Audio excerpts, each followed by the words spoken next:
ایک چیونٹی تھی، وہ کہیں جا رہی تھی۔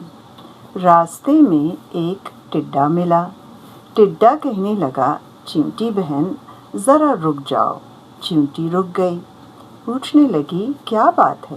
ٹڈے نے کہا، میٹھی میٹھی ہوا چل رہی ہے، آؤ باغ میں کھیلیں۔ چیونٹی نے کہا، میں کیسے کھیلوں؟ مجھے دانے اکٹھے کرنے ہیں۔ جب برسات آئے گی تو چھوٹی چھوٹی چیونٹیاں کیا کھائیں گی؟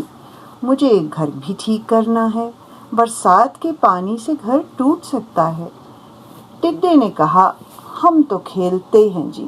ایک دن بادل آ گئے، بارش ہونے لگی۔ ٹڈا بھیگتا ہوا آیا، چیونٹی کا دروازہ کھٹکھٹا کر کہنے لگا، چیونٹی بہن مجھے بھی اپنے گھر میں تھوڑی سی جگہ دے دو، میں بری طرح بھیگ گیا ہوں۔ جب تک بارش رہے گی اس وقت تک یہاں رہوں گا، پھر چلا جاؤں گا۔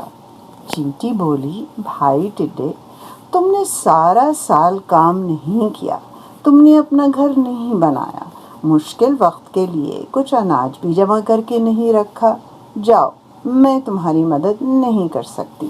جو سستی کرے اس کی سزا یہی ہے۔ ٹڈا گڑبڑایا، چیونٹی بہن اس بار معاف کر دو، آگے سے محنت کیا کروں گا۔ چیونٹی نے ٹڈے کو چاول کے کچھ دانے دیے، کہنے لگی، لو کھا لو، لیکن میرے گھر میں تمہارے لیے کوئی جگہ نہیں ہے۔ ٹڈا روتی شکل لیے ہوئے چلا گیا۔